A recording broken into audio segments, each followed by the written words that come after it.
Hi, this is Venkata with the Single True Realty. This is a continuation of the series of videos I'm doing to explain the uh, disclosures in a real estate transaction. This one we are going to look at is the TDS, Transfer Disclosure Test Statement. It is a continuation of the SPQ, which is a Seller Property Questionnaire. These two documents are mandatory pretty much universally across all transactions. There are some exemptions if it is a probate sale or somebody who is executing a will under with the fiduciary duty of a particular trust. They do not have to give, but there are certain other forms they have to provide instead of the SPQ and TDS. Like I mentioned, this is a continuation of the seller property questionnaire, where the seller has to specify what is in the property, what is the characteristics of the property, what items are there. Um, if they are not sure of it, don't check it.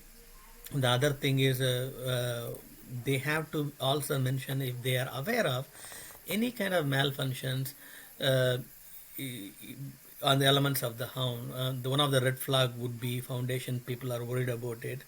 Um, whenever we see there is a crack in the foundation, people think it's going to collapse. That's not typically the case. There are certain areas in Bay Area there the foundation issues are typical, uh, and hiring a good foundation inspector uh, is advisable, and they can recommend how to fix it. And most of the time, it is fixable. There are plenty of contractors who will come and then do it. It's not as scary as it sounds. Uh, I would be worried more about roof. So, and then they basically again it's all generic questions. They are asking if the seller is aware of any asbestos related problem or radon gas or lead based paint, and if they are not aware, they say no. And in this case, this owner modified the home or added something, upgraded. So they are saying yes, and they are going to explain. So they are explaining in an overflow addendum where they will explain what they did. And also, basically, like if there is any flooding, any major damages from earthquakes and flood, typically you would want to know on all these things. If there is a yes, you will go and ask for explanation. That's it. So now comes the third portion. This is this is where the agent, the seller's representative, are going to specify that they are conducting an agent visual inspection disclosure, which is called AVID. So there are two AVIDs, one from seller side, one from buyer side. So from buyer side, typically in a typical market scenario, even before writing an offer, a buyer is expected to visit the home, visually inspect it, and then take notes on what they found. Visual inspection. In Bay Area, in this market, there is no way. We have only half an hour scheduled time. In that half an hour, only 10 minutes is we are allowed to go inside during this pandemic time. So there is no way, and we are seeing like 5 homes, 10 homes for a particular client. So we cannot keep notes on every home. So what we usually do is, provided if it is a non-contingent offer, we have a standard text. We specify that in the TDS when we are sending back to the seller.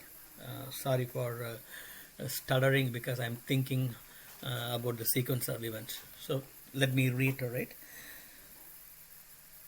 Typically speaking, the buyer's agent will do AVID before putting an offer. But in Bay Area, we don't do that. Instead, we specify something like this. Typically, I will show you how the typical AVID is. But what happens is, like, I will probably put buyers are advised to read and review all the seller disclosure and inspection report. and AVAD. In case of non-contingent offer, buyers needs to do their own independent due diligence. We note it, and then if the seller agency insists, we go to the home after the contract is signed, and then we go do our buyer AVID. Having said that, AVID is nothing but visual inspection I mentioned. It will look something like this, like it. Now there is a there is a ways I can fill this form through mobile phone. Before we had to take notes and then write it down. It explains each portion of the home in the entry, what you found. Like I mentioned, this is visual, and then we are not going to go and then turn on and then see whether a particular appliance is working or not. I see a crack in the garage, I'm going to say I saw a crack in the garage floor.